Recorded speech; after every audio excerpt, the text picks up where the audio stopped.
Is it worth it to start taking creatine as a college kid, or is it just a scam? So for context, I've been taking creatine since I started university about 6 months ago, and the results I've gotten might be surprising to you. And a quick little disclaimer too, this is not meant to be a scientific video. There's plenty of those out there. This is just meant to be one college kid's experience with this, because I know you see all the numbers and scientific stuff, but it's always nice and refreshing to see just somebody's experience and if it actually works. All right, so let's dive in.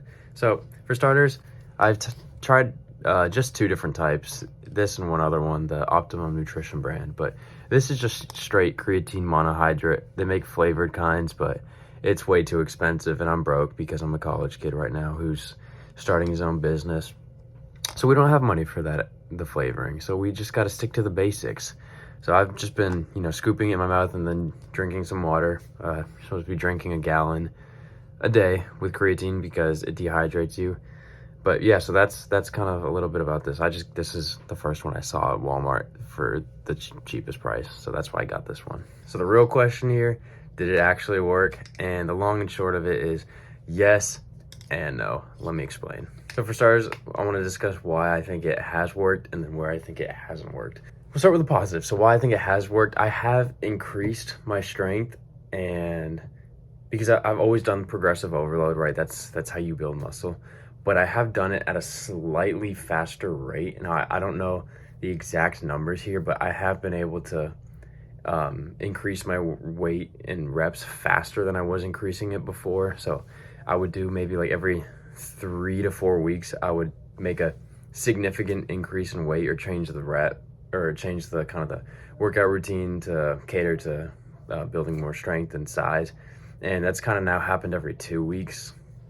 So that process has definitely increased. And size wise, yes, I have gotten slightly bigger, but I've also somewhat changed my diet around now that I'm in college as well, because I have unlimited food here. So I've also been able to eat more, right? But I was already eating a lot before. I just think I'm eating a little bit more, so I can't, it's very hard to gauge whether that's coming from this or just external factors. And now for why I think it may not be as effective as I initially thought it was going to be. I envisioned that within a month, I was gonna look essentially like a whole nother person. Like I would have so much mass and water weight in me that I'd be walking around like this, but that has not been the case. It's been a very subtle effects, and honestly, I can't tell if it's more placebo or actually it's coming from this, because placebo can be a very powerful thing. It's the same reason why athletes swear by, certain shoes or socks or dribbles before their free throw, or when you're at the gym, certain types of music, you feel like you can just lift more weight, right? Placebo can obviously be very powerful. And honestly, I think the placebo effect I've gotten from this has worked. So whether or not it's directly the creatine or the placebo, I think something has been efficacious. So do I think it's worth it? It depends. It really depends on what your goals are.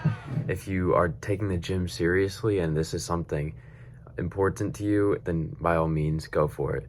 But on the other hand, if the gym is something passive to you and you go a couple times just because you don't want to look fat, right? Like you're not trying to get big, it's not necessary. And you can definitely gain weight, gain muscle weight and be in great shape without it. So if your goals are to get bigger, build muscle at a bit of a faster rate, then go for it. I think this is good for you. But if not, there's no need. The other plus I will say is that this, compared to whey protein powder, so much cheaper.